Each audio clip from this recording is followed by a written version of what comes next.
At least you're tempted. You're tempted. If you don't have much to lose, you don't really care, so you'll just jump willingly. If you have more to lose, you'll think about it.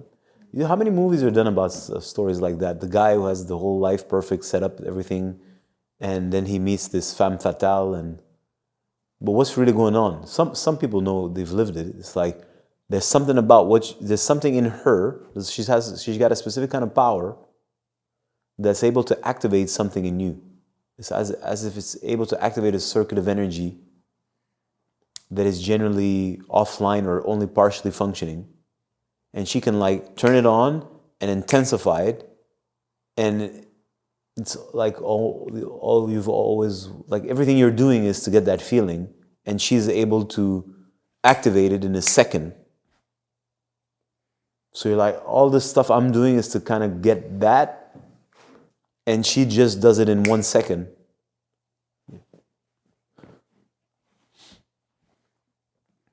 Very tempting.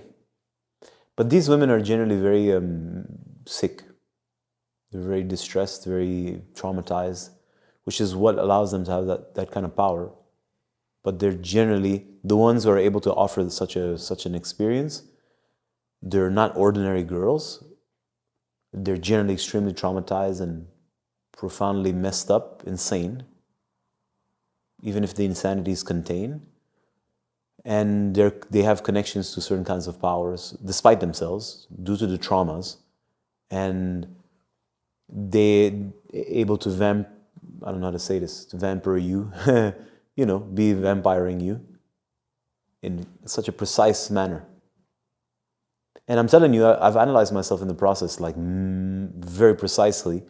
I'm like, no, there's something in me, like, yeah, it activates and turns something on, but it's like literally touching something in me that secretly wants to die and wants to check out. And I know because I've consumed drugs in my life, and I've observed myself and studied myself under the influence of drugs and the mindset of it. And at the surface, you can be, yeah, it's fun, but at a deeper level, you just want to check out. It's a deep desire to check out. And she's kind of providing that for you, but at the highest, most precise level. No physical drug could ever do that. And if you can combine both, I'm not sure that would be good, but I've lived the combination of both, but the drug takes a lot of space. Anyways, in my opinion and in my experiences, it's pointing at a deep fundamental wound. I used to compare it in my mind, and when Jesus was on the cross and they like, and at the end, the Roman soldier just like with his lance just like stabbed him in the ribs. It's a specific kind of like lesion. And it wants to gush out.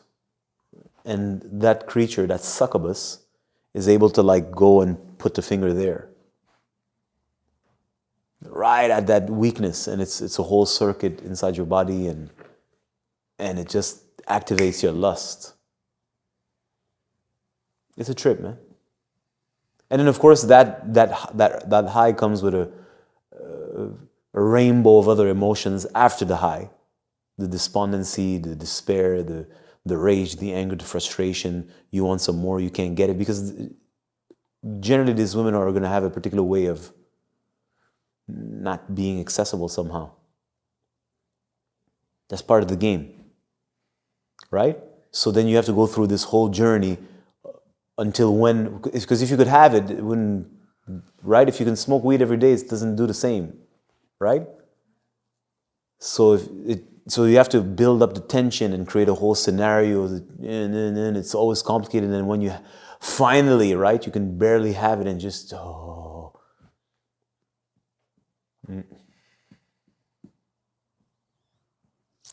Yeah. Once upon a time, such women, these are special kind of women, and the fact that they're sick is one thing, but in another world where they could be not sick but healed, that means in control of their power, they would have a divine name, some kind of function in society. And these girls who were trained in a temple would be sent to leaders of states, kings, sultans, and whatnot, in order to train the leader of state, in order to make sure that that leader of state is strong, because that's his weakness. So if he has a weakness, you want to destroy their village, their empire, you just send her. And he's finished. So in order to train him, they would send such kind of women, dakinis, in order to make that king or that emperor or that whoever strong, so that he faces this. See what I'm trying to say? So I've had numerous of these in my life, and I trained myself and I was trained.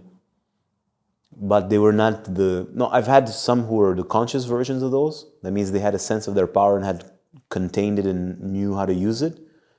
And some who had no fucking sense and were totally reckless. But the point is, these are special people. A person that can touch you at the deepest depth of your despair, if you can speak it this way. Because what do we do in life? We hide our deepest despair, right? If you're fundamentally broken and sad, you don't necessarily want to kill yourself. You can become Kobe Bryant to compensate all the to the other extreme. So that there's a woman who can, no matter what your facade is, no matter how high placed you are in society, that is able to penetrate through all your facade and get you exactly where, at your weakest link. Not here, the deepest, like the weakness of weakness of weakness. And also the bliss of activating it, because it's always hidden. So it means you don't have access to that circuit of energy, and she's able to touch it. So when she touches it, it turns it on. You have access to a part of yourself you never do. So it's totally blissful.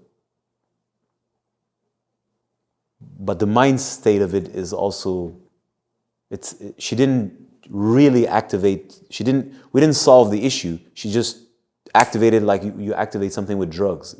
She stimulated it, so you get high as a kite, and then the backswing comes where you want to die. And the protection isn't there. All the bullshit you tell yourself, all these codes, because you're stoic, you're this, you're that, right? No, it's all gone. And she was able to get through it without even trying. No jiu-jitsu, no kicking, no punching, no destroying your finances, just her mere presence. Now that's the most powerful force you'll ever meet. Then you have let's say there's a supreme man, the strongest of all men, the emperor of emperors, and you have this thing, this little creature, and she's able to annihilate him. No knives, no martial arts, nothing. She's like maybe 5'6", not even. Now that's power. That's a very powerful woman. And of course, those women who have access to this, well, they take advantage of it, and it creates a lot of suffering for them, because that energy is out of control and reckless and unguided, and they find themselves abusing that power, and every time they use it, they suffer. And very few people could train such a woman, would understand what it is and be able to train her. And of course, that woman would want to be trained. It's rare. It's rare. But nevertheless, you see what I'm trying to say.